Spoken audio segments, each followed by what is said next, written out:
오늘 제목은 소명받은 자의 자세라는 제목인데요. 소명이라고 하는 것은 하나님께서 부르신다라는 거예요.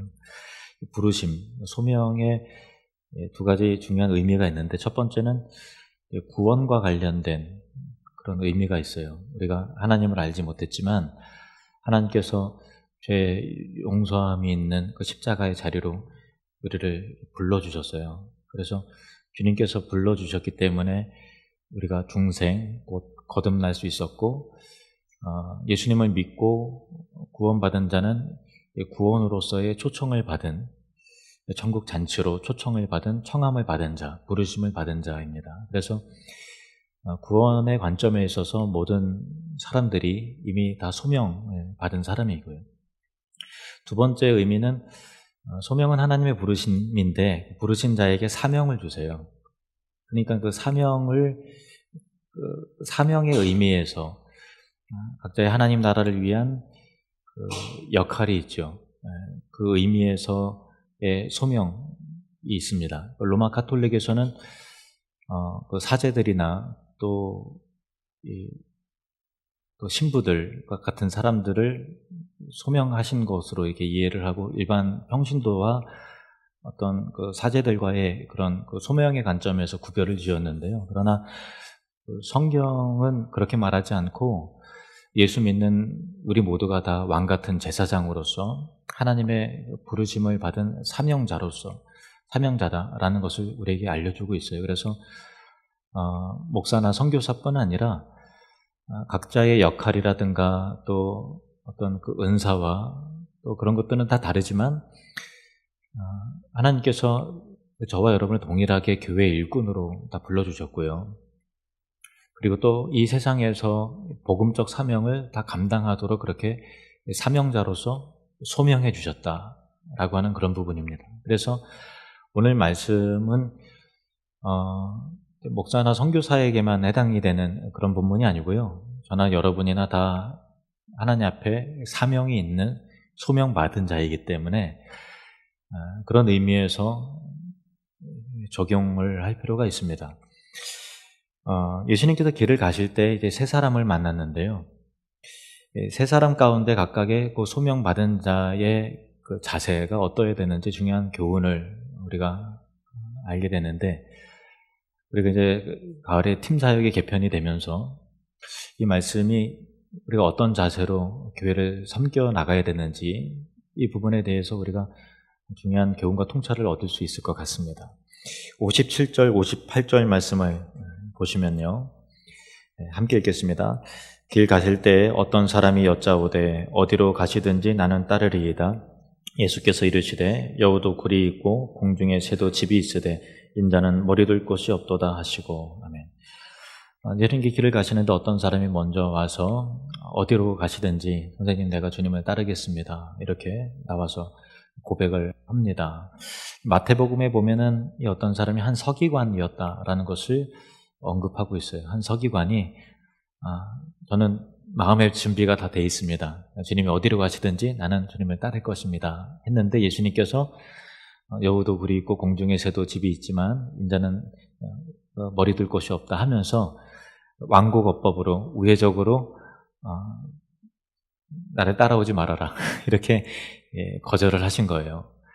그러니까 이 소명에 대해서 우리가 중요한 통찰을 하나 얻을 수 있죠. 뭐냐면 소명의 주체, 부르심의 주체는 우리 사람이 아니라 하나님이시다라는 거예요. 하나님께서 그 마음에 원하는 자를 부르신다라는 거예요. 그래서 이 소명이라고 하는 것은 내가 하고 싶다고 하는 것도 아니고요, 내가 하기 싫다고 또 거절할 수 있는 것도 아니에요.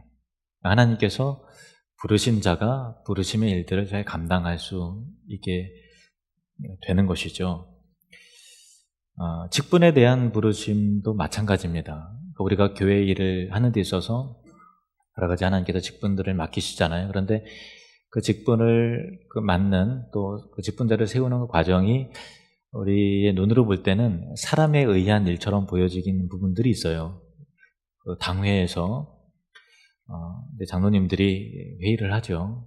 당회에서 결정을 하고 또 공동의회를 통해서 투표로 또 피택자를 또 이렇게 세우고, 그리고 또 노예에서 와서 또 장로님 또 안수도 하고 또 여러 가지 세워지는 그 절차와 과정들이 있잖아요. 근데 그 과정 가운데서 우리가 생각하기에 사람이 결정하는 것 같이 이렇게 느껴지는 부분들이 있잖아요. 근데 주의해야 될 점은 표면적으로는 그렇다 할지라도 모든 직분과 또 사명과 일들은 하나님으로부터 말미암았다라고 하는, 사람을 통한 것이지만 그 근본은 하나님에 의한 소명이다라고 하는 그 확신과 그 믿음의 기초가 반드시 필요합니다. 그렇지 않으면 참 많은 시험에 들기도 하고 아무개가 나를 안 뽑은 것 같아 이렇게 뭐 등등 그렇게 해서 실족하게 되는 경우가 있어요. 그 이유는 지극히 그 교회론적인 이 소명의 믿음의 교리가 전혀 부족해서 그런 거죠. 한마디로 믿음이 없어서 그런 거예요. 모든 직분은 하나님으로부터 말미암는다라는 거예요. 골로새서 1장 25절 말씀을 보시겠습니다. 골로새서 1장 25절 말씀 시작. 내가 교회의 일꾼 된 것은 하나님이 너희를 위하여 내게 주신 직분을 따라 하나님의 말씀을 이루려 함이니라. 아멘. 바울이 내가 교회의 일꾼이 된 것은 하나님이 내게 주신 직분이었다라는 거예요. 내게 주신, 사람에 의한 것이 아니라 자기 자신으로 말미암음도 아니요 오직 하나님으로부터 말미암았다. 무엇을 위해서요? 성도를 위해서, 교회를 위해서 내게 주신 직분을 따라 하나님의 말씀에 따른 그 뜻을 이루기 위해서 하나님이 세우셨다라고 하는 그런 부분입니다. 그래서 집사나 또 권사나 또 장로나 여러 그 직분뿐만 아니라 우리가 팀 사역으로서 팀장들은 우리가 임명을, 제가 또 기도 가운데 임명을 합니다만은, 그러나 뭐 교사나 찬양팀이나 여러 부분들의 빈 공간에 여러분들이 이름을 적는 그 란들이 있잖아요. 여러분 스스로가 여러분의 이름을 적고 지원을 하는 겁니다만은, 그러나 그럼에도 불구하고 사람에 의한 결정이라 보여진다 할지라도 여러분의 중심이 이 직분이 하나님께서 나를 충성되이 여기셔서 나에게 주신 상급이요 또 선물이요 은혜다라는 것들을 꼭 기억하시길 바랍니다. 그럴 때 하나님 앞에 그렇게 충성해 나가는 것이죠. 예수님께서 어쨌든 이 서기관이 내가 주님을 위해서 각오가 되어 있습니다. 어디든 따르겠나이다 하니까 예수님은 뜻을 다르셨습니다. 너는 아니다 이렇게 하셨죠. 그러면서 하신 말씀이 여우도 굴이 있고 또 공중의 새도 집이 있지만 인자는 머리 둘 곳이 없도다 라고 하면서 이 길이 이 세상의 안락과 안위를 위한 길이 아니다 이렇게 말씀을 하고 계세요. 이 그 문장만 보면 예수님께서는 집이 없으셨나 보다, 그래서 항상 뭐 노숙하셨나 이렇게 생각하실 수도 있잖아요. 그런데 여러분 퀴즈입니다. 예수님의 집이 있었을까요 없었을까요? 가버나움에 예수님의 거처가 있으셨습니다. 이 말은 나는 이 세상에 집도 없고 뭐 그렇다 그런 의미가 아니라 이 세상을 위한 안위와 안락을 위한 삶이 아니라 하나님 나라, 영원한 하늘을 위한 목적이 분명하다라는 것을 말씀하신 것이죠. 우리가 주님을 따르는 자로서 가져야 될 그 첫 번째 태도는 소명은 하나님의 권한이며 우리의 집은 하늘에 있다라는 것을 꼭 기억해야 됩니다. 한번 좀 따라해 볼까요? 소명은 하나님의 주권이며 내 집은 하늘에 있습니다. 다윗이 시편 23편에서 여호와는 나의 목자시니 내가 부족함이 없으리로다. 그가 나를 푸른 풀밭에 누이시며 쉴만한 물가로 인도하신도다 이렇게 고백을 하잖아요. 예수님께서 하나님께서 우리의 목자가 되시기 때문에 여러분의 삶 가운데서도 머리 둘 곳 없도록 이렇게 하시는 분은 아니세요. 푸른 초장과 쉴만한 물가로 인도하셔서 이 땅 가운데서도 하나님께서 이렇게 머물 수 있는 거처를 우리 하나님이 꼭 주시는 분이십니다. 믿으십니까? 그런데 다윗은 거기에만 머물지 않고요. 제일 마지막에 6절에 뭐라고 고백을 하는가 하면은 하나님의 선하심과 인자심이 반드시 나를 따르리니 내가 여호와의 집에 영원히 거하리로다. 그러니까 나의 궁극적인 목적지가 이 땅의 푸른 초장이 아니고 하나님의 집이다. 그곳에 내가 영원히 거할 것이다 라고 고백을 해요. 그러니까 하나님께서는 물론 저와 여러분의 필요를 채우시고 또 우리 육신이 있기 때문에 머리 둘 곳도 또 안락한 곳도 하나님께서는 주기를 기뻐하시는 분이지만, 그러나 이 땅의 집과 안위와 안락에 우리의 궁극적인 목적이 있어서는 안 된다라는 거예요. 예수님처럼 영원한 본향에 우리의 집을 마련하는, 우리의 거처를 마련하는, 하늘에 돌아갈 집이 있다라고 하는 그 궁극적인 그 바라봄의 그 시선이 하늘을 향한 그런 사명자, 소명자가 다 되시기를 주님의 이름으로 축복합니다. 두 번째 사람을 보도록 하겠습니다. 59절 그리고 60절 말씀 보시겠습니다. 59절 그리고 60절 말씀 우리 함께 읽겠습니다. 또 다른 사람에게 나를 따르라 하시니 그가 이르되 나로 먼저 가서 내 아버지를 장사하게 허락하옵소서. 이르시되 죽은 자들로 자기의 죽은 자들을 장사하게 하고 너는 가서 하나님의 나라를 전파하라 하시고. 아멘. 이번에는 어떤 사람에게 나를 따르라 이렇게 예수님께서 콜링 부르셨습니다. 소명이에요. 그러니까 그 부르심의 주체는 예수님이시다라는 것을 우리가 알게 되죠. 그런데 이 사람이 집안에 이제 큰일이 난 거예요. 아버지가 돌아가셨나 봐요. 그러니까 당연히 자식의 도리로서 당연한 거잖아요. 상식적인 거죠. 나로 가서 내 부친을 장사하게 해달라고 그렇게 말합니다. 아마 돌아가신 게 아니라 건강이 안 좋으셔서 우리 아버지가 오래 못 살겠다. 그러니까 아버지 돌아가실 때까지는 내가 어떻든 그 자리를 지켜야 되겠다. 뭐 그랬을 수도 있고, 어쨌든 자녀된 자로서의 가장 큰 도리잖아요. 근데 예수님께서는 뜻밖의 죽은 자들로 죽은 자들을 장사하게 하고 너는 가서 하나님의 나라를 전파하라 이렇게 말씀하신다라는 거예요. 이 말은 부모님의 장례식을 치르지 말라, 여기에 사실은 이게 무게중심이 있는 건 아니에요. 왜냐하면 디모데전서에 보면은 자기의 친족, 자기의 가족을 돌보지 않는, 돌아보지 않는 자는 믿음을 배반한 자요, 불신자보다 더 악한 자다 이렇게 말씀하셨기 때문에 믿음이 좋다는 것은 우리 육신의 혈육과 부모와 형제와 자녀들을 잘 챙기고 또 사랑으로 보살피는 것이 믿는 자로서의 가장 중요한 또 윤리이자 또 덕목이죠. 그러나 예수님께서 이렇게 말씀하신 이유는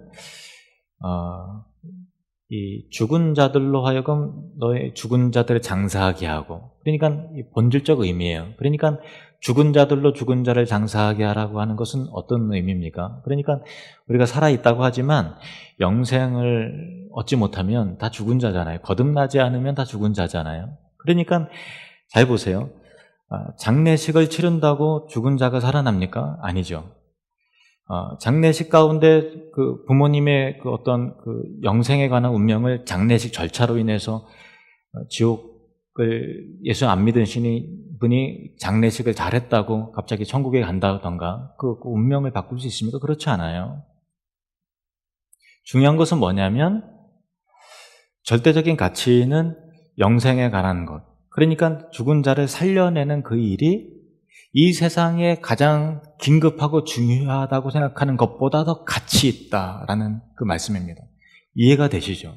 이 복음과 관련된 것, 영생과 관련된 것은 사실은 우리는 여러 가지의 일로 분주합니다. 그래서 우선순위가 밀리는데 정말 영원한 관점에서 생각해 보자고요. 그리고 영생의 관점에서 생각해 보자고요. 가장 중요한 것은 뭐냐면 죽은 자가 하나님의 말씀을 듣고 하나님 나라의 전파함을 듣고 거듭나고 하나님의 백성과 자녀되는 것보다 더 중요한 일은 없는 거예요. 영혼의 관점에서 그렇다는 거죠. 이 말이 이것만 하고 다른 일은 도무지 하지 말라는 것이 아니라 영생에 관한 것은, 복음에 관한 것은 이 세상에 가장 긴급하고 중요한 것보다 더 절대적 가치를 가졌다라는 거예요. 모든 그 사명자가 하나님의 부르심을 받았잖아요. 저와 여러분이 하나님의 부르심을 받았는데 이 복음의 중요성, 영생의 가치를 알아야 그 사명을 잘 감당할 수 있다는 것입니다. 여러분 축복합니다. 여러분의 중심 가운데 이 영원한 관점에서 하나님 나라의 가치, 이 절대적인 가치의 마음 가운데 열정이 있는 이 사명자가 다 되시기를 주님의 이름으로 축원합니다.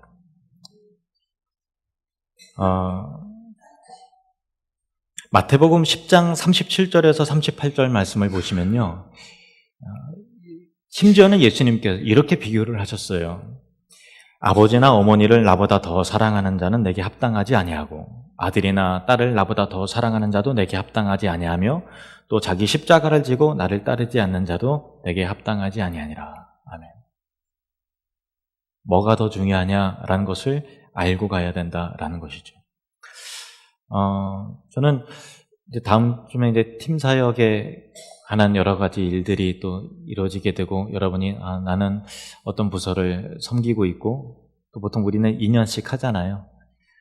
그러면 또 어디 부서를 또 지원하고, 근데 대부분 또 1년 되신 분들이 많이기 때문에 올해는 그렇게 부서 이동이 이게 많지 않으실 것 같긴 해요. 근데 여러 가지 섬기는 일이 다 귀하고 하나님 앞에 다 귀합니다만은, 그러나 그 영혼을 맡은 그 다음 세대의 그 선생님의 직분은 참 더 귀한 일입니다.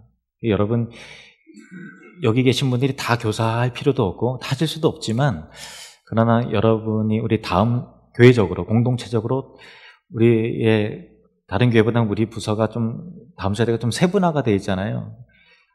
영아부, 우리 꿈틀이도 많은 아이들이 많은 돌봄이 필요해요. 우리 아기들이. 그래서 젊은 엄마 아빠들이 마음껏 여기에서 예배 드릴 수 있도록 그렇게 우리 자라나는 아이들에게 그 마음 가운데 그리스도의 사랑을 느낄 수 있도록 하는 그 선생님들이 필요하고, 그리고 또 꿈나무 교사들도 많이 필요하고요. 꿈누리, 꿈터, 이제 중고등부, 초등부 나눠지기 때문에 교사 자원이 많이 필요한데, 여러분 하나님 앞에 섰을 때 나는 교사 한 번도 안 하고 왔다고 이렇게 하시는 분 없었으면 좋겠어요. 한 번쯤은 내가 섬겨야 되겠다, 나이를 떠나서 섬겨야 되겠다라는 마음을 꼭 가지시길 바라요.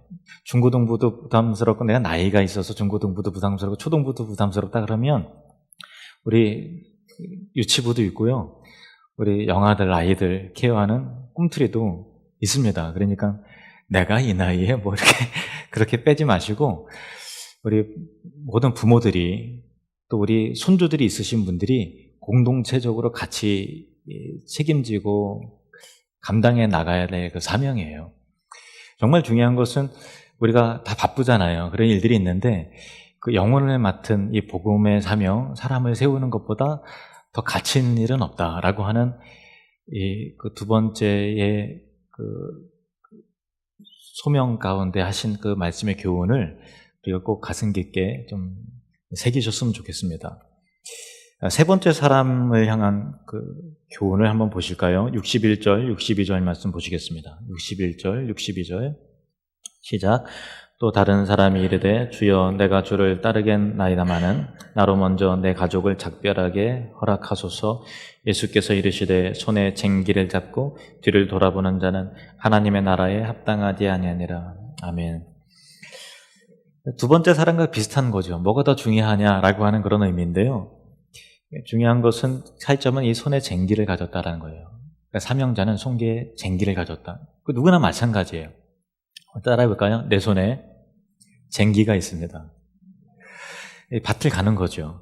쟁기로 밭을 갈 때 고랑을 하고 이랑을 이렇게 하잖아요. 그런데 딴 생각을 하면서 이게 판다든가 뭐 뒤를 계속 돌아보고 뭐 옆도 보고 이렇게 하면 그 고랑이 똑바로 안 갈리잖아요. 그렇잖아요. 그러니까 우리가 사명을 감당할 때 하나님의 뜻에 맞게 감당해야 돼. 내 생각대로 감당하는 것이 아니라 하나님 말씀대로 곧게 바르게 그렇게 견고하게 잘 감당을 해야 되잖아요. 그때 그 마음의 자세가 뭐냐면 뒤를 돌아보지 않아야 된다라는 거예요. 하나님 나라의 사명에 합한 마음의 자세가 있어야 된다라는 것이죠. 누가 생각이 납니까? 저는 얼른 이 본문 생각나는 사람이 루세 아내. 롯의 아내죠. 롯. 예, 롯의 아내가 생각이 나요. 소돔과 고모라가 하나님의 진노와 심판에 의해서 멸망을 당할 때 빠져나오다가 두고 온 돈도 생각이 나고 그곳에 즐겼던 그때 참 재밌었지. 진짜 그때 참 짜릿했는데 하는 어떤 이 세상의 향락과 즐거움에 대한 미련도 있고 등등 여러 가지가 생각이 나니까 발걸음이 떨어지지 않고 뒤를 돌아보다가 소금기둥이 된 거예요. 참 영적인 메시지가 있죠. 출애굽한 이스라엘 백성들이 하나님 앞에 하나님께 가장 하나님을 진노케 했던, 분개하게 했던 그 말이 뭔지 아세요? 이스라엘 백성들이 하나님을 가장 화나게 했던 거 뭔지 기억하시죠? 애굽으로 돌아가자. 여기 굶어 죽겠다. 애굽에 있을 때는 부추도 먹고 파도 먹고 마늘도 먹고 고기도 그냥 배 터지게 먹었는데 여기는 맛대가리 없는 이 만나 쪼가리 맨날 먹어야 되는데 지겨워 죽겠다. 차라리 우리에게 지도자를 세워서 애굽으로 돌아가자. 세상으로 돌아가자라는 거예요. 예수님이 안 믿었던 그 시절로 돌아가자. 마음껏 즐겼던 걸로 돌아가자. 주일마다 그냥 등산 가고 놀러 가고 마음껏 자유의 날개를 활짝 폈던 그 시절로 돌아가자. 지금 연휴 기간에 교회 나와서 지금 뭐 하고 있는 거냐. 그렇게 자꾸만 세상으로 돌아가자 하는 그런 자세가 광야의 이스라엘 백성들 가운데 있었다라는 거예요. 근데 하나님께서 그래? 그러면은 너희는 가나안 땅에 들어가지 마 해서 광야에서 다 죽게 되었죠. 중요한 것은 뭐냐면 이 세상을 사랑하지 않는 거, 하나님 나라를 향한 그 진심, 그것이 삼형제 자의 세 번째 중요한 태도입니다. 디모데전서 6장 7절부터 보시겠습니다. 디모데전서 6장 7절부터 보시면 우리가 세상에 아무것도 가지고 온 것이 없음에 또한 아무것도 가지고 가지 못하리니. 동의하십니까? 아멘. 예, 우리가 세상에 아무것도 가지고 온 것이 없음에 또한 아무것도 가지고 가지 못하리니 우리가 먹을 것과 입을 것이 있은즉 족한 줄로 알 것이니라. 구하려 하는 자들은 시험과 올무와 여러 가지 어리석고 해로운 욕심에 떨어지나니 곧 사람으로 파멸과 멸망에 빠지게 하는 것이라. 10절 같이 읽겠습니다. 시작. 돈을 사랑함이 일만하게 뿌리가 되나니 이것을 탐내는 자들은 미혹을 받아 믿음에서 떠나 많은 근심으로써 자기를 찔렀도다. 아멘. 돈을 사랑하다 보면 아무것도 못합니다. 돈을 사랑하다 보면 아무 일도 못합니다. 근데 결국은 가지고 갈 것이 돈이 아니라는 거예요. 물론 이제 그 돈이라고 하는 것은 그렇게 나쁜 것만은 아니에요. 고상하고 고귀한 측면도 있어요. 왜냐하면 노동은 어떤 면에 있어서 신성한 거고 좋은 거잖아요. 땀 흘려 일하는 것은 참 좋은 거예요. 그것에 대한 결실과 소득이라는 것은 참 하나님께서 주신 우리에게 아름다운 열매죠. 그런데 그것을 사랑하는 것이 아니라 사용할 줄 알아야 되는 거잖아요. 하나님 뜻에 맞게끔. 디모데전서 6장 17절에는 그러면 그 소중한 돈을 잘 벌어야죠. 많이 벌어야죠. 어떻게 사용할 것이냐. 17절부터 19절. 내가 이 세대에서 부한 자들을 명하여 마음을 높이지 말고 정함이 없는 재물에 소망을 두지 말고 오직 우리에게 모든 것을 후히 주사 누리게 하신 하나님께 두며. 돈도 하나님이 주신다라는 거죠. 선을 행하고 18절부터 같이 읽겠습니다. 18절 19절 시작. 선을 행하고 선한 사업을 많이 하고 나누어 주기를 좋아하며 너그러운 자가 되게 하라. 이것이 장래에 자기를 위하여 돈을 참된 생명을 취하는 것이니라. 아멘. 이 돈이라고 하는 것은 노동의 대가고 그렇기 때문에 참 소중한 거예요. 그래서 돈을 하나님 앞에 드리고 돈으로 구제하고 나눠준다는 것은 자기의 삶을 나누는 것과 같고 자기의 생명을 나누는 것과 거의 같은 거예요. 그러니까 그 귀한 거죠. 그렇게 해야 된다라는 거예요. 물론 이제 우리가 돈이 필요하기 때문에 돈돈하다 보면 결국 돈을 사랑하는 자가 되게 되고 돈을 사랑하게 되다 보면 주님을 위해서 드릴 시간도 없어지게 되고 아무 일도 못하게 되는 거죠.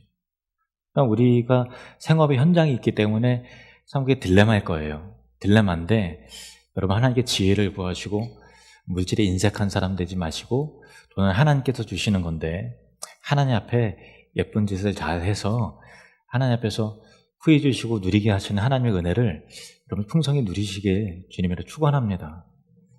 네.